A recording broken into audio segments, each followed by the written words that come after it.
एका बाजूला जरांगे पाटील आणि मराठा आंदोलक हे मुंबईकडे कूच करतायत, लोणावळ्यापर्यंत ते पोहोचले देखील। उद्या परवाचा त्यांचा थांबा नवी मुंबई आहे। असं असताना राज्यात कालपासून घरोघरी मराठा सर्वेक्षण सुरू झालंय, पण त्यांच्या प्रश्नावली सोबतच उत्तरपत्रिकाही सोशल मीडियावर व्हायरल झाली।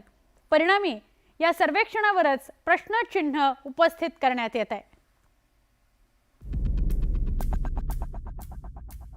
नियोजित वेळेनुसार राज्य मागासवर्गाने सरकारी कर्मचाऱ्यांच्या मदतीने राज्यभरात घरोघरी मराठा सर्वेक्षण सुरू केलंय।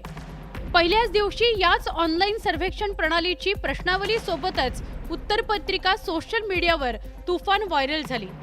त्यामुळे राज्य मागासवर्ग आयोगाच्या माजी सदस्य प्राध्यापक लक्ष्मण हाकेंनी सर्वेक्षणाच्या सत्यतेवरच शंका उपस्थित केली आहे। एका बाजूला क्वेश्चनर दिला जातो आणि एका बाजूला उत्तरं दिली जात आहेत।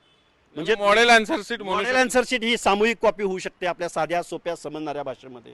एका बाजूला तुम्ही प्रश्नावली द्यायची आणि दुसऱ्या बाजूला उत्तरावली द्यायची आणि माहिती भरून घ्यायची आणि त्या आधारावरती तुम्ही मागासले पण ठरवणार। हा मूळ सामाजिकदृष्ट्या मागास असलेल्या लोकांवरती अन्याय नाही का? हा घटनात्मक मूल्यांवरती तत्वांवरती अन्याय नाही का? मराठा सर्वेक्षण करताना आयोगाला अशा पद्धतीने खोटी माहिती पुरवली जाणार असेल तर सुप्रीम कोर्टात देखील हे आरक्षण टिकणार नाही, असं मत हाके यांनी व्यक्त केलं।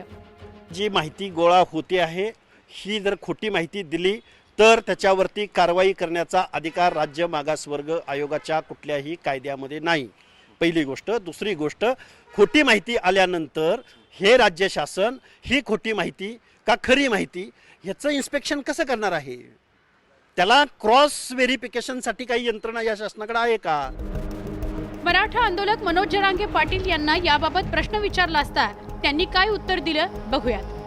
आमची मागणी काय आहे की ओबीसी आरक्षणात मराठ्यांच्या नोंदी सापडल्या, मराठ्यांचा ओबीसी मध्ये समावेश आहे, ही आमची मागणी आहे। ते आरक्षण आम्ही नाकारलं नाही, नाकारण्याचं काही कारण पण नाही, पण ते एमपी विजयंती सारखं टिकणार आहे का? हा आमचा मूळ सरकारला प्रश्न आहे। ही हिअरिंग ओपन कोर्टात येणार आहे की चेंबरला होणार आहे, हे सरकारला आम्ही प्रश्न विचारले होते, परंतु सरकार त्यावर स्पष्टीकरण देत नाही। मराठा आरक्षणासाठी मनोज जरांगे पाटील यांनी मुंबईकडे कूच केलेली असतानाच दुसरीकडे सरकारनेही युद्ध पातळीवर मराठा सर्वेक्षण सुरू केलंय। पण उत्तरपत्रिका व्हायरल झाल्याने ओबीसी नेत्यांनी सर्वेक्षणावर शंका घ्यायला सुरुवात केली आहे।